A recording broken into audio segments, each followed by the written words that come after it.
तो my E channel #A। तो आज हम आपके लिए एक वीडियो के साथ फिर से आ गए हैं। यूनिट फर्स्ट ही चल रही है, ध्यान रखिएगा, मिस मत कीजिएगा बिल्कुल भी। लेक्चर 3 है और यूनिट अभी फर्स्ट ही चल रही है फिज़िक्स की, BSc फर्स्ट ईयर के। ठीक है, तो आइए अब इसमें हम पढ़ते हैं सेंट्रीपिटल एसिलेरेशन यानी अभिकेंद्रित त्वरण। ये मोस्टली वैसे बच्चों को पता होता है, लेकिन इसकी डेफिनेशन कई बार आ जाती है, इसलिए ईजी वे में समझना बहुत ज़रूरी है। क्या है? जब कोई कण एक समान वृत्तीय गति करता है, कोई भी कण है वो एक समान वृत्तीय गति कर रहा है, ठीक है, यानी यूनिफॉर्म सर्कुलर मोशन, जो हम पीछे पढ़ के आए थे, एक समान वृत्तीय गति, तो कण की चाल नियत नहीं रहती। तो जो कण है उसकी चाल नियत नहीं रहती तथा वो कण अपनी दिशा से विचलित होता रहता है। अब वही है, अगर किसी भी चीज़ की मोशन कांस्टेंट नहीं है तो वो बदलता रहेगा। जैसे मैंने एग्जांपल बताया था, जैसे साइकिल का पहिया, उसके पहिए पे कुछ कण है, ठीक है, और वो कण वही है कि उसके साथ कण अपनी दिशा बदल रहे हैं। जैसे जैसे पहिया घूम रहा है, कण अपनी दिशा बदल रहे हैं, ठीक है, ये लगातार बदलती रहती है। तब उस कण की दिशा हमेशा, जब भी कोई डायरेक्शन बदलेगी या फिर वेलोसिटी चेंज होगी, तो हमेशा वहाँ एक्सेलरेशन यानी त्वरण उत्पन्न होगा। ठीक है, क्या यह कहाँ पे बदलने के कारण उस पर एक त्वरण कार्य करता है। यह त्वरण की दिशा वेग के लंबवत यानी वेलोसिटी के परपेंडिकुलर होगी, वृत्त के केंद्र की ओर होती है। इसको अभिकेंद्रित त्वरण इसलिए बोलते हैं कि ये जो त्वरण होता है ये हमेशा वृत्त के केंद्र की ओर होता है। दैट्स वाई इसको ये बोला जाता है।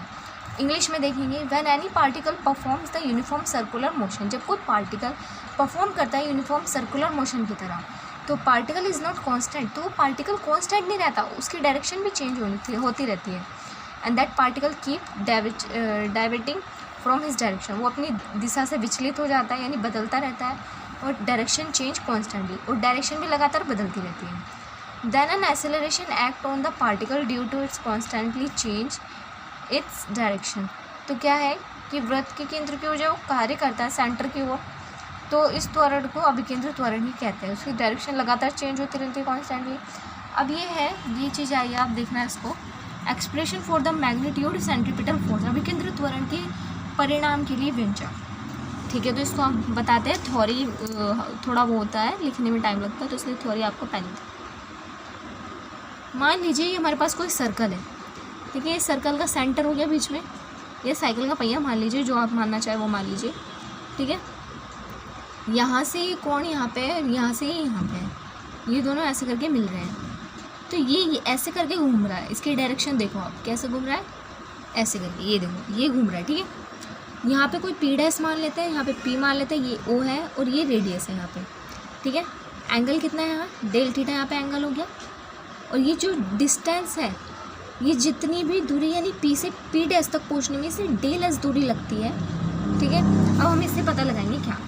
अब हमें पता है कि इसको P से P' पहुँचने में डेल दूरी लगती है, ठीक है। अब जब उसको डेल डिस्टेंस लग रही है, तो सिंपल सी बात है, तो कोई वेलोसिटी भी तो होगी ना, यहाँ से यहाँ तक जाने में कोई वेलोसिटी भी होगी, तो वो क्या होगी, डेल वी। तो उसको हम क्या लिखेंगे, उसका रेशियो वेक्टर रूप लिखेंगे। रेशियो वेक्टर रूप क्या हुआ, ये del S upon V equal to del we upon V, ये इसका वेक्टर रूप होगा। अगर आपको इसकी थ्योरी लिखनी है तो आप लिखेंगे, माना कोई कण एक समान चाल v से त्रिज्या r के वृत्तपथ पर गति करता है। Let a particle move uniform circular motion with velocity v and radius r, ठीक है। तब बिंदु यानी पॉइंट ये OP and OP dash equal to r हो जाएगा। ये भी है, ये भी है, तो OP और OP डैश कितना हो जाएगा, यहाँ पे OP और OP डैश इक्वल टू कितना हो जाएगा, r हो जाएगा। बिंदु O से यानी पॉइंट O से P डैश तक जाने में, जब ये O से P तक जाएगा तो तब इसको थीटा टाइम लग रहा है, और जब ये O से P डैश तक जाएगा तब इसको डेल थीटा टाइम लग रहा है, ठीक है।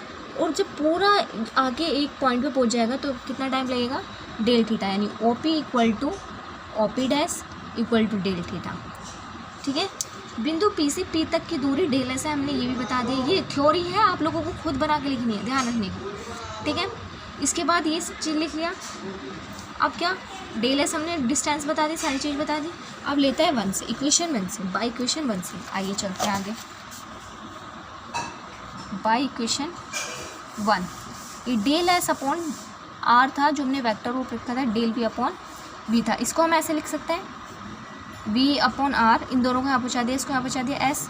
अब क्या होगा, हम डेल टी से डिवाइड कर देंगे, डिवाइडिंग बोथ साइड। आप लोग इसमें भाग भी लिख सकते हैं, वो आपकी मर्ज़ी, del v upon del t, ये कर दिया मैंने, देखो v अपॉन आर ऐसे ही रहा, और ये del s upon del t. हम क्या जानते हैं कि जो वेलोसिटी होती है वो होती है del s upon del t के इक्वल। नॉर्मली सब जानते हैं इसको, तो पढ़ते हुए आए हो, ठीक है। और जो हमारा del we upon del t होता है वो किसके इक्वल होता है, ए के। एसिलरेशन, ये भी आपने पढ़ा है, सॉरी हाँ एसिलरेशन, ठीक है। अब इसकी जगह ए लिख देंगे और इसकी जगह क्या लिख देंगे, वी अपॉन आर इंटू यहाँ पे क्या आ जाएगा वी, तो मल्टीप्लाई करेंगे a equal to v square upon r. यही चीज़ आपको शो करनी है, और यही क्या है हमारा, क्या बताया था मैंने, यही हमारा एसिलरेशन है जो हम यहाँ से यहाँ तक करके आए हैं, ठीक है। यही सेंट्रीपिटल एसिलरेशन है, इसी को सेंट्रीपिटल एसिलरेशन बोलते हैं। बहुत इजी, आप लोग करोगे समझ के बहुत अच्छा समझ में आएगा। मेथड यही है, बस आपको थ्योरी बनानी है कि कोई पार्टिकल है, ठीक है, वो यूनिफॉर्म सर्कुलर की मोशन से चल रहा है, उसकी रेडियस आर है, और वो जो पथ है यानी वो पथ कैसा है, यूनिफॉर्म सर्कुलर मोशन है, यूनिफॉर्म सर्कुलर है, ठीक है। ये ओ से पी तक चलता है, थीटा टाइम लगता है, ओ से पी डैश तक चलता है, थीटा टाइम लगता है, जब टोटल आके रुकता है तो डेल थीटा टाइम लगता है, बड़ी। तो ये दोनों इक्वल हो जाएंगे किसके, डेल थीटा के। ओपी और OP dash equal to del theta and OP और OP dash equal to r. ये चीज़ हमें कंडीशन शो करके दिखानी होती है।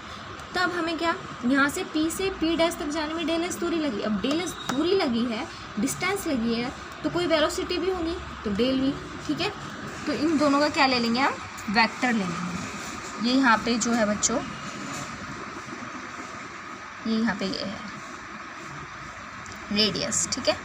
बाय मिस्टेक हो गया, आप लोग सही कर लेना, देख लेना है, तो चलता ही है, ठीक है। बस यही है, यही चीज़ आपको करनी है। Thank you friends, I hope so आपको वीडियो बहुत ठीक लगी हो, जहाँ तक की उम्मीद है समझ में आया हो। और कोई क्वेश्चन है यू कैन आस्क एंड हम आपको उसका सॉल्यूशन जल्दी देंगे। तो ये नोट्स बनाइएगा, बहुत अच्छे हैं, बहुत बेटर। और प्लीज़ सब्सक्राइब ज़रूर कीजिएगा हमारे चैनल को। जितना सब्सक्राइब करेंगे उतना हमें भी मज़ा आएगा बनाने में, एंड और अंडरस्टैंडिंग, यानी जितना हम समझा सकते हैं उससे ज़्यादा भी हम समझा सकेंगे आपको। लाइक करें, शेयर करें, ज़्यादा से ज़्यादा और लोगों की भी हेल्प करें जो फर्स्ट ईयर में है, एटलीस्ट उन्हें घर पे बैठे बैठे पढ़ाई की बेनिफिटेड होगा, और कुछ नहीं। Thank you friends.